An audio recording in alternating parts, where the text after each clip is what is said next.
Hi, I'm Julie from Cultures for Health. Today I'm going to show you how to get started making kombucha tea at home. Now, if you've purchased your kombucha culture, the first step is rehydrating the culture, and today I'm going to show you how to do that. If you've just received your kombucha culture in the mail and it's a dehydrated culture, the first step is to go ahead and rehydrate the culture. So I'm going to start by showing you how to do that. So you want to gather all the supplies together that you'll need. For example, we have here a jar for the rehydration. We have some sugar. This is white sugar. In this case, this is unbleached evaporated cane crystals, which is just a long fancy name for organic white sugar that hasn't been bleached. We do recommend using white sugar for rehydrating your kombucha culture when anytime you make kombucha.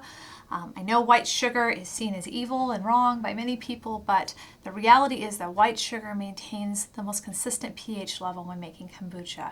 And pH is critically important, as we'll be talking about in a few minutes, to making sure that what you brew is in fact safe to consume. So really, just make this the one way you use white sugar in your house. You also need some vinegar. You have options for vinegar. This is just an organic distilled white vinegar. You can use white wine vinegar, red wine vinegar, apple cider vinegar, even raw apple cider vinegar is fine. The one vinegar we would want you to avoid would be balsamic, since it has such a high sugar content, but most any other vinegar, even like a rice vinegar, will be fine. We also have some tea bags here. These are oolong tea bags, but you can use any variety of black or green tea that does not contain oils.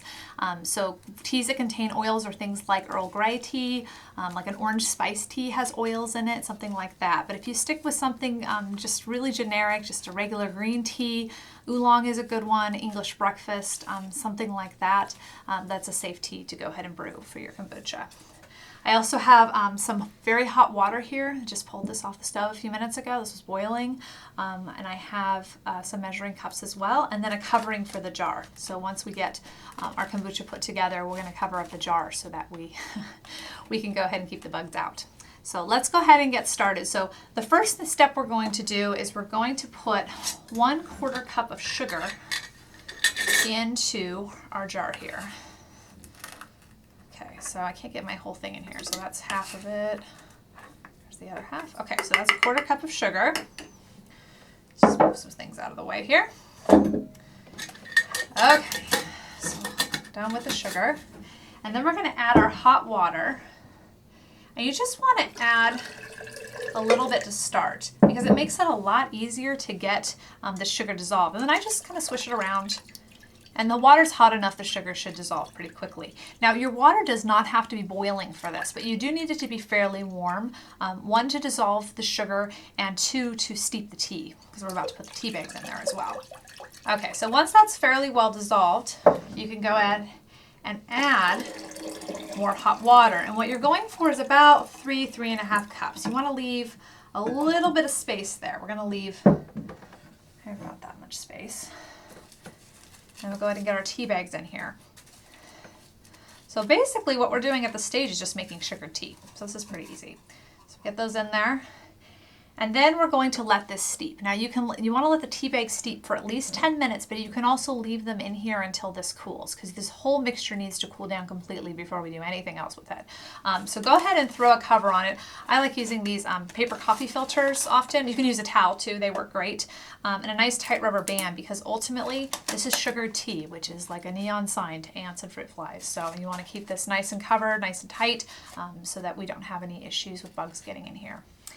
And now you get to wait a little bit. You need this mixture to cool down completely to room temperature. It's very important. It is no warmer than room temperature, or you can hurt your culture. So we'll go ahead and set this off to the side. By the magic of television, I've already have one that's cooled down, ready to go.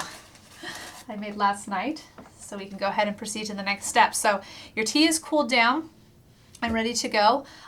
So this is just the sugar tea we made. The tea bags have been removed. We're going to go ahead and add some vinegar to this mixture, like we talked about a few minutes ago.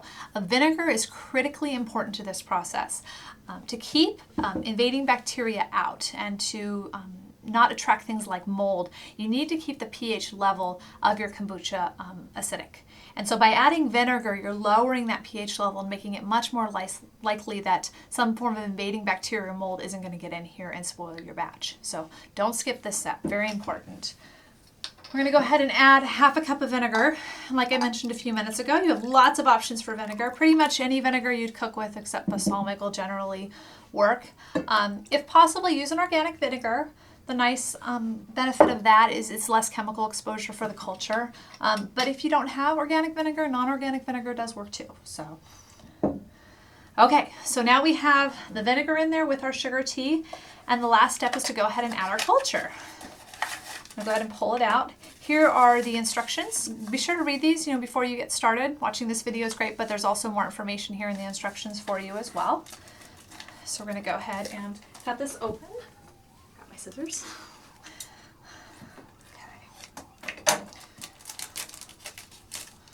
Okay, so this is a dehydrated kombucha culture.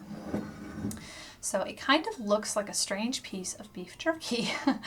Don't eat this. This is not meant to be eaten. This is only meant to be rehydrated and used as a starter culture for kombucha. It smells a little odd. It smells very sugary, like a sugar and tea mix. And that's just a natural part of the culture.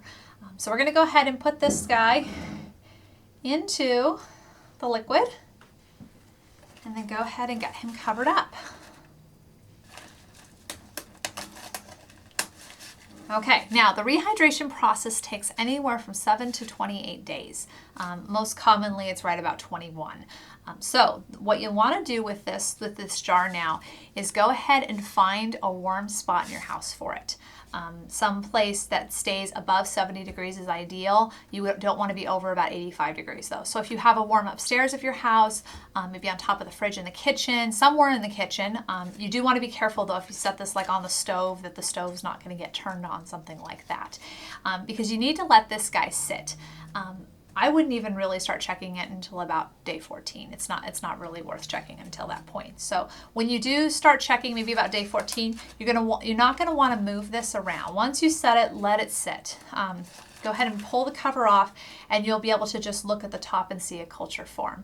I'm going to show you some pictures here real quick of the culture as it starts to form. What you'll notice is that it starts out as a very faint haze. You can almost not see anything happening. It's just this weird haze on top. And then slowly it starts to become more white. And this is the part where many people worry they might be getting mold. But the white haze is fine. Even as the white develops, it may not develop evenly. That's fine too. As long as you're not getting green, orange, or black, you're probably fine. And as the culture continues to form, you'll see it get thicker. It'll become very white and get thicker and thicker. And the longer you leave it, the thicker it gets. But once you get to a point where you have a solid white disc on top of the jar, even if it's not very thick, you're done hydrating your kombucha culture. So you can go ahead and get started making your first batch of kombucha tea. It's actually pretty easy to hydrate. It just takes a little bit of time, so plan a couple of weeks before you're ready to make your first batch. And the side effect is that now that you have made that rehydration batch, you can use the tea where it rehydrated as your starter tea for your batch of kombucha.